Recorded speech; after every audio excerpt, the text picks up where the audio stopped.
Gentleman yields back. I'll now go to the Crossroads of America. Mr. Pence for 5 minutes. Thank you, Mr. Chairman. And thank you all for being here today. I really appreciate my colleagues' comments just now. Our grid is on an unsustainable path. As a few of you have mentioned today, last summer in the state of Indiana, we had to fire up a coal plant that had been, I call it mothballed. That's not a technical term.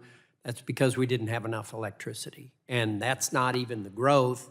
We have lots of windmills and lots of solar panels. That's not even the growth of the electrification of the transportation industry yet.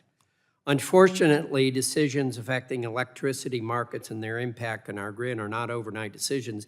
These affect long-term investments and could take years to be fully realized, as you've mentioned.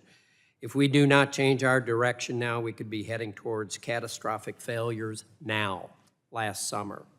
Even though the entities charged with building and maintaining our electric grid continue sounding alarms, that has not slowed down the administration's top-down federalization approach to force electrification.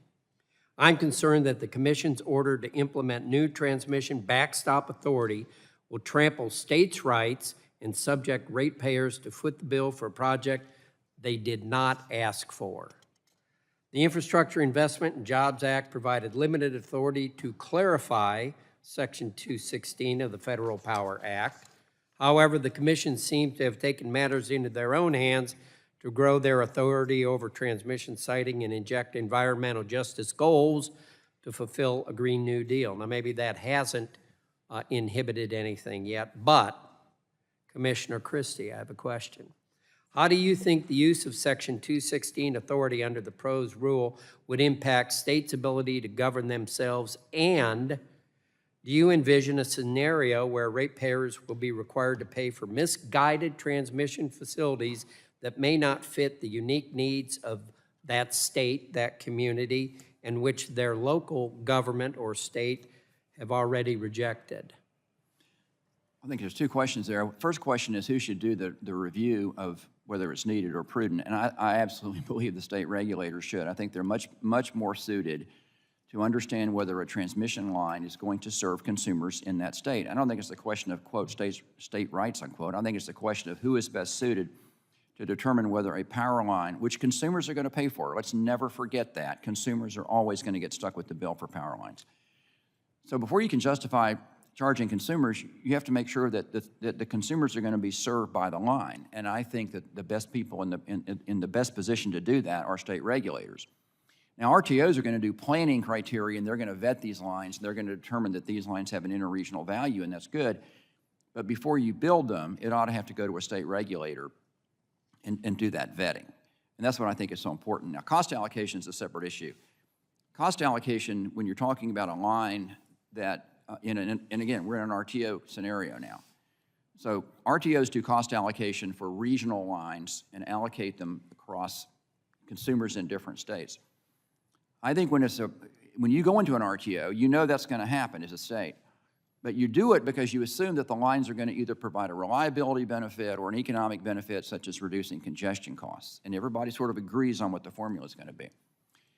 When a line is built that is, as the NARUC, the State Regulator Commission put it, would not be built but for a state policy, then I think the state regulators have to be the ones determining how you allocate costs to their own consumers, because they shouldn't have their consumers charged for a policy project unless the state agrees to it. To me, that's just a no-brainer.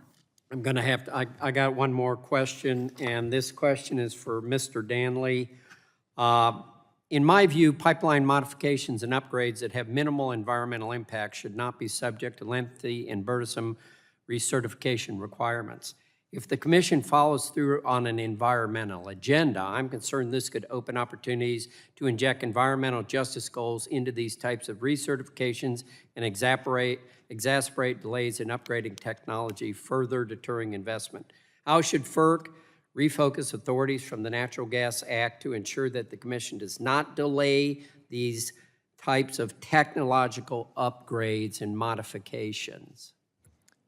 FERC should conduct its Section 7 reviews and produce the NEPA document that is the minimally invasive and least difficult document for that project.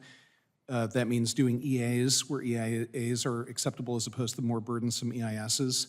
But unfortunately, the fact of the matter is all of our Section 7 issuances are going to be subject to some degree of litigation risk, because if people choose to attack it on the basis of our NEPA document, they're going to be operating under a cloud until that's resolved in the courts. So absent some kind of profound permitting reform in which that back-end litigation risk under NEPA is changed. Which you had mentioned before the last time we were Yes, together. So in the absence of that sort of a reform of the back-end litigation risk. we've got to take action here. Something has to happen, otherwise it's all going to be under a cloud. But And I'm out of time, so I yield back, Mr. Chair. I thank the gentleman. I'll now